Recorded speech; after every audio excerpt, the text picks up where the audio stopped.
अगर मैं आपसे कहूं कि 90% लोग ट्रेडिंग में इसलिए हारते हैं क्योंकि उन्हें ट्रेडिंग नहीं आती, तो यह बिल्कुल सच नहीं है। असल वजह कुछ और है, बहुत गहरी, बहुत खतरनाक, और ज्यादातर लोग इसे कभी समझ ही नहीं पाते। मैं आज जिस किताब की बात करने वाला हूं, वो आपको कोई इंडिकेटर, कोई सीक्रेट स्ट्रैटेजी या कोई मैजिक सेटअप नहीं सिखाएगी। ये किताब आपको वो सच बताएगी जो आपका ब्रोकर, टेलीग्राम गुरु और इंस्टाग्राम ट्रेडर कभी नहीं बताएंगे। क्योंकि अगर आप ये सच समझ गए तो आप भीड़ से अलग हो जाएंगे। इस किताब का नाम है how to day trade for a living, Andrew Aziz. और अगर आप इस वीडियो को आखिर तक देख लेते हैं तो हो सकता है आप ट्रेडिंग को देखने का नजरिया ही बदल दें। जब मैंने ट्रेडिंग शुरू की थी तो मेरा भी सपना बिल्कुल आपके जैसा था। सोचा था लैपटॉप खुलेगा, चार्ट चलेगा और पैसा अपने आप आने लगेगा। पहले कुछ दिन जीत मिली, फिर थोड़ा नुकसान हुआ, फिर बदला लेने की ट्रेड आई, फिर ओवर ट्रेडिंग शुरू हुई और फिर खामोशी। अकाउंट तो धीरे धीरे खत्म हुआ, लेकिन सबसे पहले जो टूटा वो था खुद पर भरोसा।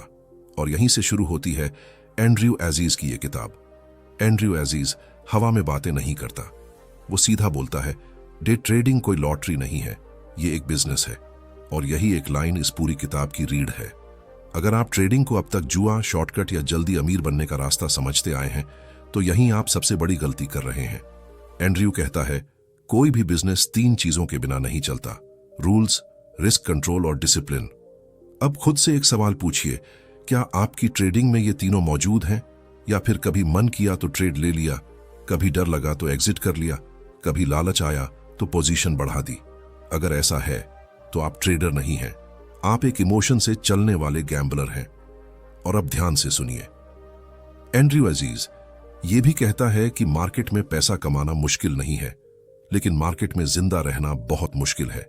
और ज्यादातर लोग पहले ही साल में इसलिए खत्म हो जाते हैं क्योंकि उन्हें यह नहीं पता होता कि कब ट्रेड नहीं करना है, कितना रिस्क लेना है, और सबसे जरूरी खुद को कैसे कंट्रोल करना है। यह किताब साफ साफ कहती है कि अगर आपके पास कम कैपिटल है, अनरियलिस्टिक उम्मीदें हैं और आप हर दिन पैसा कमाने का दबाव लेते हैं तो डे ट्रेडिंग आपके लिए नहीं है। यह लाइन सुनकर बुरा लगता है, लेकिन यही सच है। अब सवाल यह है, डे ट्रेडर बनने के लिए मिनिमम क्या चाहिए? एंड्रयू अजीज खुद कैसे ट्रेडर बना? और सबसे बड़ा सवाल, क्या आप सच में डे ट्रेडिंग के लिए बने हैं या नहीं? इन सभी सवालों के जवाब पार्ट 2 में मिलेंगे। और यकीन मानिए, पार्ट 2 आपके दिमाग में कई अनकंफर्टेबल सवाल खड़े कर देगा। पार्ट 1 में मैंने आपसे एक सवाल छोड़ा था, क्या आप सच में डे ट्रेडिंग के लिए बने हैं? आज मैं आपको मोटिवेशन नहीं दूंगा, आज मैं आपको सच दूंगा, कड़वा लेकिन जरूरी। एंड्रयू अजीज इस किताब में साफ कहता है, most people don't fail in trading because they are stupid, they fail because they are unprepared. और यही लाइन 90% लोगों का भविष्य तय कर देती है। इंडिया में डे ट्रेडिंग को जिस तरह बेचा जाता है वो एक झूठा सपना है। कहा जाता है 9 से 3 काम करो, लैपटॉप और coffee, freedom, boss free life. लेकिन एंड्रयू अजीज सीधा बोलता है, डे ट्रेडिंग फ्रीडम नहीं है, डे ट्रेडिंग रिस्पॉन्सिबिलिटी है। अगर आप इसे हल्के में लेते हैं तो मार्केट आपको हल्के में ही खत्म कर देती है। एंड्रयू कहता है कि डे ट्रेडिंग शुरू करने से पहले आपको खुद से 3 ब्रूटल सवाल पूछने होंगे। पहला सवाल, क्या आप लॉस झेल सकते हैं? सुनने में आसान लगता है, लेकिन जब लगातार 5 दिन नुकसान होता है ना, तो हाथ कांपते हैं, दिमाग ट्रेड लेने से डरता है और ईगो बदला लेने पर मजबूर करती है। एंड्रयू साफ कहता है, if you cannot emotionally handle losses, you don't belong in day trading. Market किसी का ईगो नहीं समझती। दूसरा सवाल, क्या आप अकेले फैसले ले सकते हैं? टेलीग्राम चैनल बंद हो जाएगा, व्हाट्सएप टिप लेट आ जाएगी, यूट्यूब वीडियो मिस हो जाएगी। उस समय चार्ट के सामने सिर्फ आप और आपका दिमाग होंगे। एंड्रयू कहता है, a trader must think independently, not emotionally. अगर आप कॉन्फर्मेशन के बिना ट्रेड नहीं ले पाते तो आप ट्रेडर नहीं, फॉलोअर हैं। तीसरा सवाल, क्या आप डिसिप्लिन को रोज निभा सकते हैं? एक दिन डिसिप्लिन आसान लगता है, एक हफ्ता भी चल जाता है, लेकिन 6 महीने, 1 साल, हर दिन वही रूल्स, यहीं ज्यादातर लोग टूट जाते हैं। मैं सच बताऊं, मेरे साथ भी ऐसा ही हुआ। शुरू में मैं भी सोचता था आज तो मार्केट आसान है, लेकिन जब नुकसान हुआ तो मैंने रूल्स बदल दिए, स्टॉप लॉस खिसका दिया, ओवर ट्रेड कर दिया और हर बार खुद को समझाया, बस आज का दिन है, लेकिन एंड्रू अजीज की ये लाइन मेरे दिमाग में हथौड़े की तरह लगी। The market doesn't care about your excuses. अब सबसे बड़ा झूठ, लोग कहते हैं छोटे कैपिटल से बड़ा पैसा बनाओ। एंड्रू अजीज इसे साफ मना करता है। वो कहता है कम कैपिटल मतलब ज्यादा इमोशनल प्रेशर। जब आपका कैपिटल छोटा होता है तो हर ट्रेड में उम्मीद ज्यादा होती है, हर लॉस दिल पर लगता है और हर प्रॉफिट जल्दी निकालने की मजबूरी होती है। यहीं से गलतियां शुरू होती हैं। एंड्रू अजीज बार बार कहता है day trading is not about making money fast, it's about not losing money first. अगर आप इस बात को नहीं समझते तो आप चाहे कितनी भी किताबें पढ़ लो, रिजल्ट वही रहेगा। एंड्रू इस किताब में टेक्निकल से ज्यादा मेंटल प्रिपरेशन पर जोर देता है। वो कहता है हर दिन प्रॉफिटेबल नहीं होगा, हर ट्रेड सही नहीं होगा और हर वीक स्मूथ नहीं होगा, लेकिन जो ट्रेडर प्रोसेस फॉलो करता है, रूल्स नहीं तोड़ता और ईगो को कंट्रोल करता है, वही लॉन्ग टर्म में बचता है। अब यहां ज्यादातर लोग सोचते हैं ठीक है ये तो फिलॉसफी हो गई, अब स्ट्रैटेजी कब आएगी? लेकिन रुकिए, एंड्रू अजीज जानता है कि अगर स्ट्रैटेजी पहले दे दी तो आप उसे भी गलत तरीके से इस्तेमाल करेंगे। इसलिए पार्ट 3 में वो सबसे पहले सिखाता है कि एक डे ट्रेडर को मार्केट कैसे पढ़नी चाहिए, चार्ट देखने का सही नजरिया क्या होना चाहिए और बिगिनर्स सबसे बड़ी गलती कहां करते हैं। और यकीन मानिए पार्ट 3 के बाद आप चार्ट को कभी पहले जैसा नहीं देखेंगे। अगर आप अब तक यहां तक रुके हुए हैं तो शायद आप भीड़ से अलग हैं, क्योंकि ज्यादातर लोग सच सुनते ही वीडियो बंद कर देते हैं। अगर मैं आपसे पूछूं एक ही चार्ट को देखकर एक ट्रेडर पैसा क्यों बनाता है और दूसरा ट्रेडर उसी चार्ट पर पैसा क्यों गंवा देता है? चार्ट तो वही है, प्राइस भी वही है, कैंडल भी वही है, फिर फर्क कहां पड़ता है? एंड्रू अजीज कहता है it's not the chart that makes you money, it's how you read the chart. और यहीं से 90% बिगिनर्स बाहर हो जाते हैं। ज्यादातर नए ट्रेडर्स सोचते हैं चार्ट समझ लिया मतलब ट्रेडिंग आ गई, इसलिए वो क्या करते हैं इंडिकेटर जोड़ते हैं, स्ट्रैटेजी बदलते रहते हैं, हर वीडियो से नया सेटअप उठाते हैं।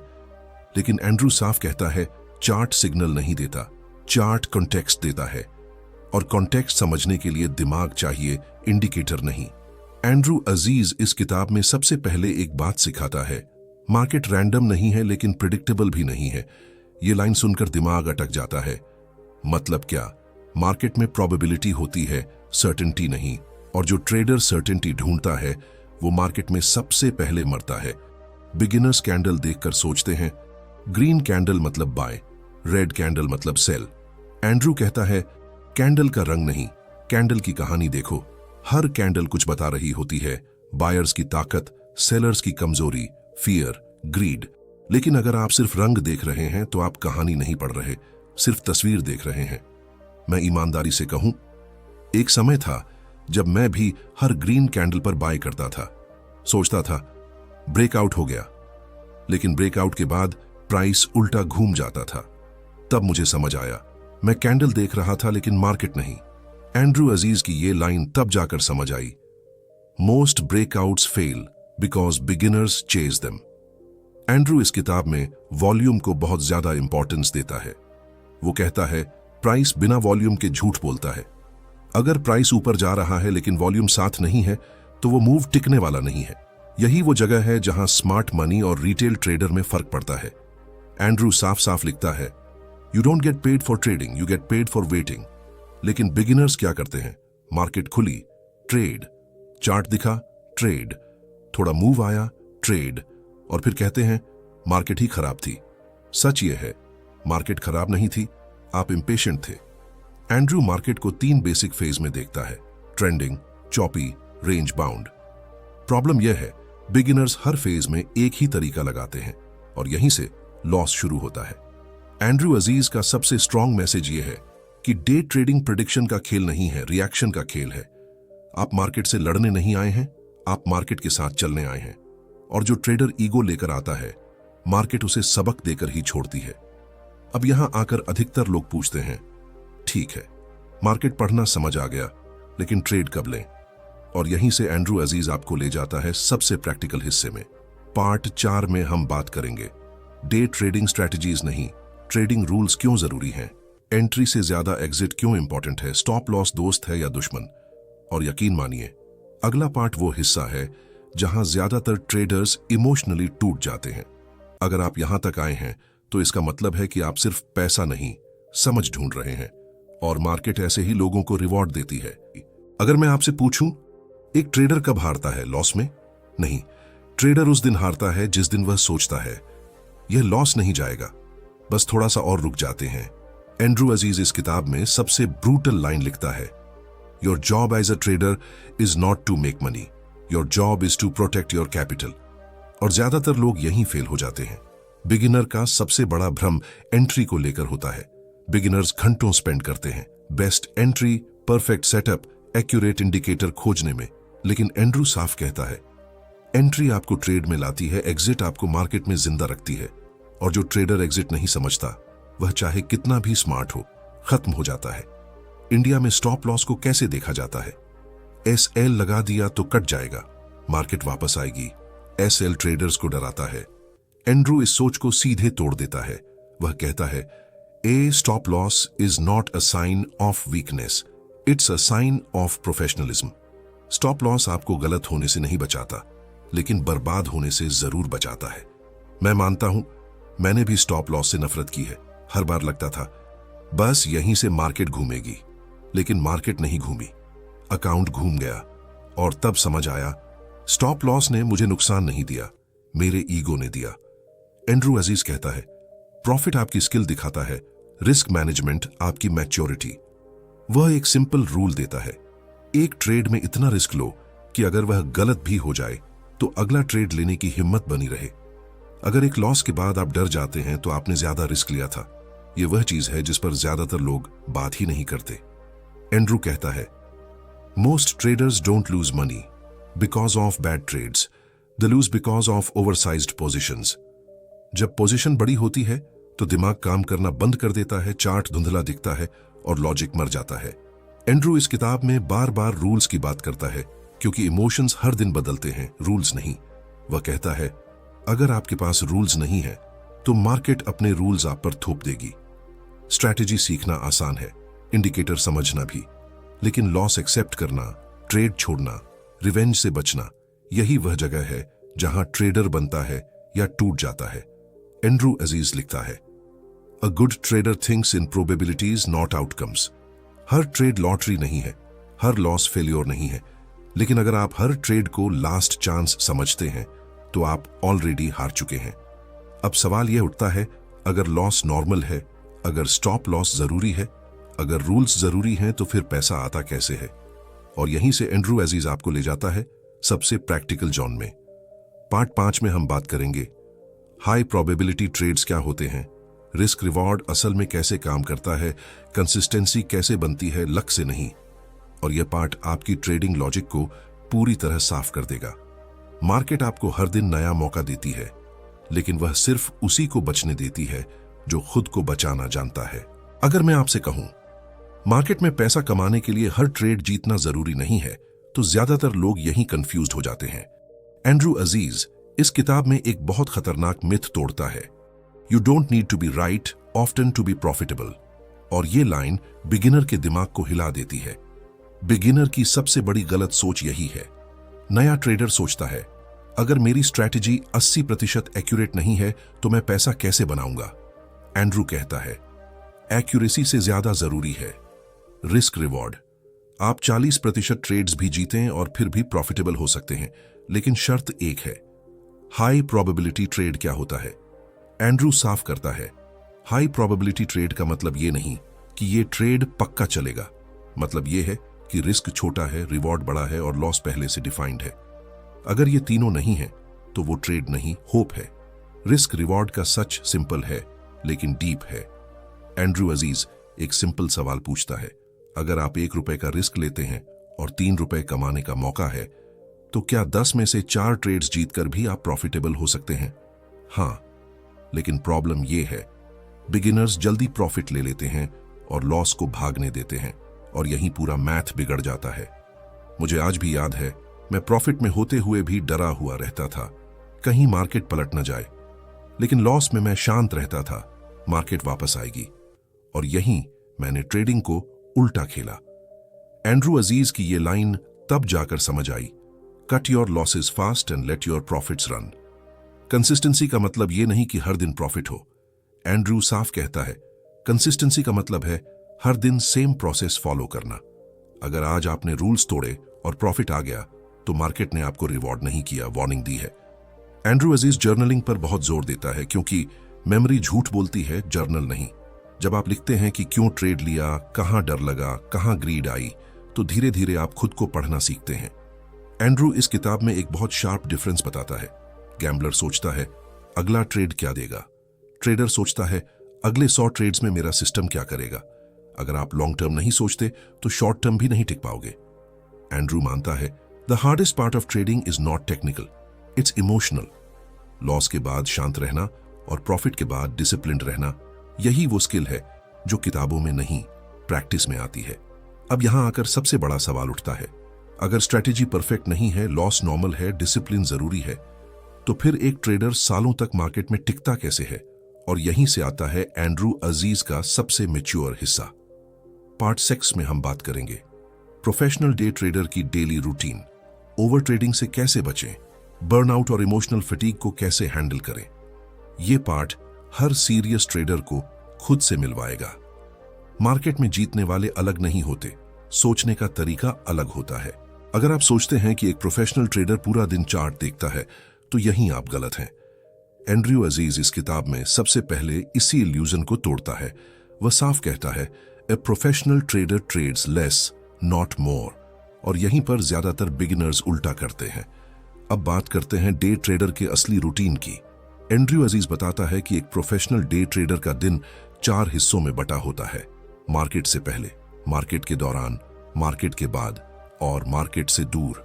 और इन चारों में से हर एक हिस्सा उतना ही जरूरी है। मार्केट से पहले यानी प्री मार्केट डिसिप्लिन।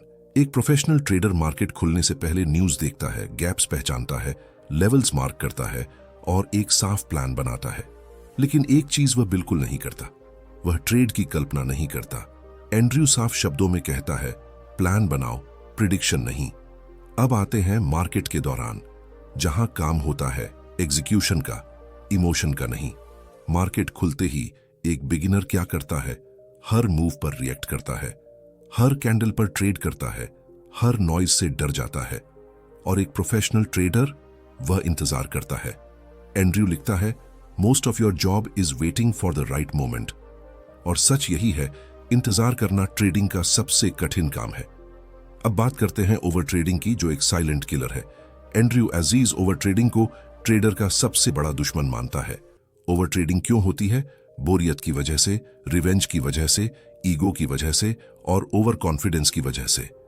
और हर बार नतीजा एक ही होता है, लॉस और उसके साथ फ्रस्ट्रेशन। अब यहां एक पर्सनल कन्फेशन, मैं सच बताऊं, मेरे सबसे बड़े लॉसेस गलत स्ट्रेटजी की वजह से नहीं आए। वो तब आए जब मैं थका हुआ था, जब मैं इमोशनल था और जब मैं खुद को साबित करना चाहता था। तभी जाकर एंड्रयू की यह लाइन सीधे दिल में उतरी, if you are not mentally fit don't trade. अब आते हैं मार्केट के बाद, जहां काम होता है रिव्यू का, रिग्रेट का नहीं। मार्केट बंद होने के बाद एक बिगिनर क्या करता है? वह P&L देखता है। प्रॉफिट हुआ तो खुश होता है, लॉस हुआ तो दुखी होता है। लेकिन एक प्रोफेशनल ट्रेडर कुछ और देखता है, वह प्रोसेस देखता है। एंड्रयू कहता है ट्रेड का रिजल्ट नहीं, ट्रेड का एग्जीक्यूशन जज करो। अब जर्नल के दूसरे पहलू की बात। पार्ट 5 में हमने जर्नलिंग की बात की थी। यहां एंड्रयू एक और लेयर जोड़ता है, आपकी इमोशनल स्टेट, आपका एनर्जी लेवल और आपका फोकस। क्योंकि कई बार लॉस मार्केट से नहीं आता, आपकी हालत से आता है। अब बात करते हैं बर्नआउट की, जिसे ज्यादातर लोग समझते ही नहीं। एंड्रयू अजीज खुलकर लिखता है ट्रेडिंग बर्नआउट इज रियल। लगातार चार्ट देखना, लगातार प्रेशर और लगातार डिसीजन लेना। अगर आप रेस्ट नहीं लेते तो मार्केट आपको मजबूर कर देगी रुकने के लिए। यही वजह है कि मार्केट से दूर रहना भी एक स्किल है। एक प्रोफेशनल ट्रेडर जानता है कब ट्रेड करना है और कब नहीं करना है। हॉलिडे लेना, स्क्रीन से दूर रहना और जिंदगी जीना, ये सब कमजोरी नहीं है, ये लॉन्ग टर्म टिके रहने की स्ट्रेटेजी है। एंड्रयू कहता है ट्रेडर बनने के लिए आपको एक अलग इंसान बनना पड़ता है, शांत, धैर्यवान और प्रोसेस पर फोकस करने वाला। मार्केट आपको बदलती नहीं है, मार्केट आपको एक्सपोज करती है। और अब यहां आकर सबसे बड़ा सवाल बचता है, अगर माइंडसेट बन गया, रूटीन समझ आ गया, डिसिप्लिन डेवलप हो गया, तो फिर सक्सेस दिखती कब है? और यही वह सवाल है जिस पर एंड्रयू अजीज इस किताब को खत्म करता है। अगर आप इस वीडियो के यहां तक पहुंचे हैं तो इसका मतलब है आप सिर्फ पैसा नहीं, समझ ढूंढ रहे थे, और यही बात आपको भीड़ से अलग करती है। एंड्रयू अजीज इस किताब के आखिर में कोई स्ट्रैटेजी नहीं देता, कोई इंडिकेटर नहीं देता, वह सिर्फ एक सवाल छोड़ देता है। द बिग क्वेश्चन, क्या आप ट्रेडिंग में पैसा कमाने के लिए लगातार वही उबाऊ चीजें करने को तैयार हैं? क्योंकि सच यही है, डे ट्रेडिंग ग्लैमरस नहीं है, डे ट्रेडिंग एक्साइटिंग नहीं है, डे ट्रेडिंग रोज डोपामिन नहीं देती, लेकिन डे ट्रेडिंग ईमानदार है। एंड्रयू साफ कहता है, पहले महीने आप अमीर नहीं बनोगे, पहले साल आप परफेक्ट नहीं बनोगे, और कई बार सही होने के बावजूद आप हारोगे। और अगर आप यह सब स्वीकार नहीं कर सकते तो मार्केट आपको स्वीकार नहीं करेगी। एंड्रयू अजीज मानता है कि डे ट्रेडिंग एक करियर है, कोई साइड हसल माइंडसेट नहीं। करियर का मतलब होता है सीखना, गिरना, संभलना और टिके रहना। अगर आप सिर्फ पैसा देखने आए हैं तो आपको फ्रस्ट्रेशन मिलेगी, लेकिन अगर आप स्किल बनाने आए हैं तो समय के साथ पैसा अपने आप आएगा। मैं आपसे एक बात बिल्कुल ईमानदारी से कहना चाहता हूं, मार्केट ने मुझे धैर्य सिखाया, हार स्वीकार करना सिखाया और ईगो को तोड़ना सिखाया। अगर पैसा नहीं भी मिला होता तो भी ये सीख मेरी जिंदगी बदल देती। और यही बात एंड्रयू अजीज की ये किताब आपको भी सिखाना चाहती है। एंड्रयू अजीज बिना डर के लिखता है, डे ट्रेडिंग आपके लिए है अगर आप प्रोसेस से प्यार कर सकते हैं, आप लॉस को सीख मान सकते हैं, आप डिसिप्लिन को रोज निभा सकते हैं। डे ट्रेडिंग आपके लिए नहीं है अगर आप शॉर्टकट चाहते हैं, आप हर दिन जीतना चाहते हैं, आप नियमों से भागते हैं। ये बुरा नहीं है, ये सिर्फ सच है। मार्केट आपको असफल नहीं बनाती, मार्केट सिर्फ ये दिखाती है कि आप अंदर से कौन हैं। अगर आपने यह पूरी सीरीज देखी है तो अब आपके पास कोई बहाना नहीं है। अब सिर्फ दो रास्ते हैं, या तो आप भीड़ की तरह ट्रेड करेंगे या फिर प्रोफेशनल की तरह सोचेंगे। फैसला आपका है। अगर यह वीडियो आपके लिए सिर्फ कंटेंट नहीं था बल्कि एक आईना था तो चैनल को सब्सक्राइब कीजिए, यहां शोर नहीं, समझ मिलेगी। वीडियो को लाइक कीजिए ताकि यह उन लोगों तक पहुंचे जो अभी टूट रहे हैं, और कमेंट में लिखिए प्रोसेस ओवर प्रॉफिट, ताकि मुझे पता चले आप किस माइंडसेट के साथ आगे बढ़ना चाहते हैं। मार्केट हर दिन खुलेगी, मौके आते रहेंगे, सवाल सिर्फ एक है, क्या आप तब तक टिक पाएंगे?